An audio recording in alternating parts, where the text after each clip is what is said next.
you think buying a car is frustrating? I do it for a living and I still get frustrated with the process. So I want to talk about the 5 things that frustrate me the most that dealerships are still doing in 2025. There's never been a top 5 list without an honorable mention, and the honorable mention goes to the phrase, "Let me talk to my manager." It is 2025. We should have more trust in salespeople to make pricing decisions. There is a very few select salespeople in the country that can make their own sales decisions, and the process goes 10 times smoother. It is one of the most frustrating things, and I understand there's a benefit to the dealership. There's a psychology behind it, but it does not benefit the consumer. And it can take sometimes hours for a salesperson to get back to me for numbers, and even if you're in the dealership, it can take 10, 15, 20 minutes if they're busy. Let salespeople make their own decision. Number 5 thing that just frustrates me is I need to see your trade to put a number on it. No, you don't. Yeah, I understand there's going to be a few outliers. Typically, there's going to be a few weird cars, but 95% of it, you can do a sight unseen appraisal. Now, I understand that with appraisals, the prices can change if the car is not in the condition you described it. You should be able to give me a general idea of what my trade is worth over the phone.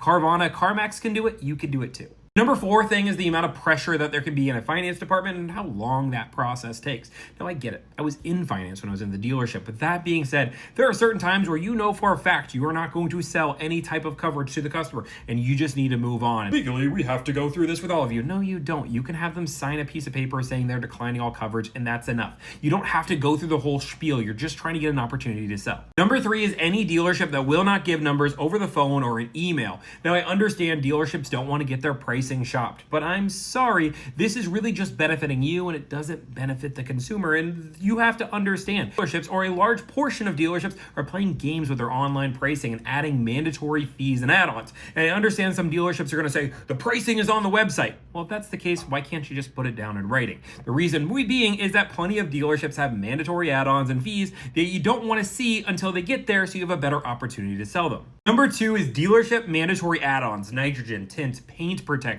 Come on, people don't want this. And I understand we surveyed 500 of our recent clients and they all said they wanted these. No, that's not true. Show me the dang survey. I'm sorry, people don't trust the nitrogen in the tires. The tint is on it is garbage, and the paint protection was put on maybe. And the number 1 thing might actually shock you, and that's the lack of sales that is currently in the car industry.